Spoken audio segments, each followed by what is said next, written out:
વડોદરામાં 27મા કારગિલ વિજય દિવસની ગૌરવભેર ઉજવણી, શહીદ જવાનોને અપાઈ ભાવભીની શ્રદ્ધાંજલિ। કારગિલ વિજય દિવસ નિમિત્તે વડોદરા શહેરમાં દેશભક્તિનો અનોખો માહોલ જોવા મળ્યો। ગાંધીનગર ગૃહ ખાતે 27મા કારગિલ વિજય દિવસની ઉજવણી કરવામાં આવી, જેમાં કારગિલ યુદ્ધના શહીદ જવાનોને ભાવભીની શ્રદ્ધાંજલિ અર્પણ કરવામાં આવી હતી।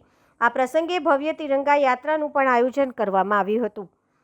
26 જુલાઈ ભારતના ઇતિહાસનો ગૌરવપૂર્ણ દિવસ। વર્ષ 1999માં ભારતીય સેનાએ કારગિલ યુદ્ધમાં અદમ્ય શૌર્ય અને પરાક્રમનું પ્રદર્શન કરીને પાકિસ્તાનને પરાજય આપ્યો હતો। દુર્ગમ અને બરફાચ્છાદિત શિખરો પર દુશ્મનના કબજાને હટાવી ભારતે ઐતિહાસિક વિજય હાંસલ કર્યો હતો।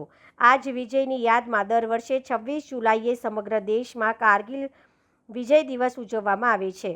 વડોદરા શહેરમાં પણ ગાંધીનગર ગૃહ ખાતે 27મા કારગિલ વિજય દિવસની ગૌરવપૂર્ણ ઉજવણી કરવામાં આવી હતી। કાર્યક્રમની શરૂઆત શહીદ જવાનોને પુષ્પાંજલિ અને મૌન પાડીને શ્રદ્ધાંજલિ અર્પણ સાથે કરવામાં આવી હતી।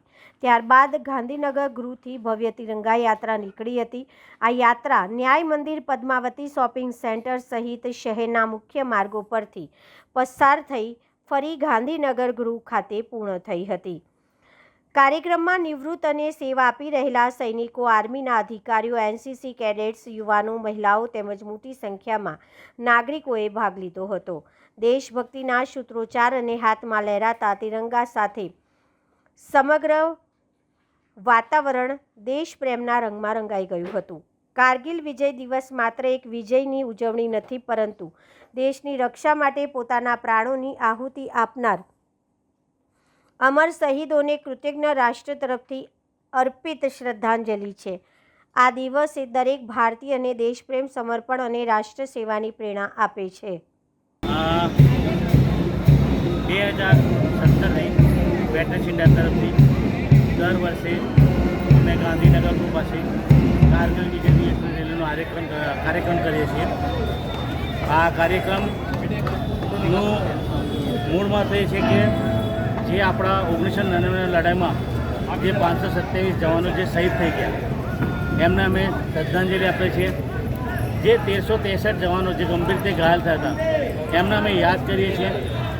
એટલી કઠિન પરિસ્થિતિ અને ખડી પહાડીમાં બી આપણા જવાનોએ લડાઈ લડી અને પાકિસ્તાન ઉપર વિજય પ્રાપ્ત કરી અને એ લોકોને આપણી એક ઇંચ બી જમીન નથી આપવા દીધી। આપણે આપણી પોતાની જમીન પાછી લીધી અને આપણે પાકિસ્તાનની સીમામાં પણ ઘૂસી ગયા હતા અને આપણે એમને પાછી પાકિસ્તાન આપણે આપી દીધું હતું અને એમના શૌર્ય, સાહસ, પરાક્રમને આપણે દર વર્ષે યાદ કરીએ છીએ। જે વડોદરાના વાસીઓ છે, યુવકો છે,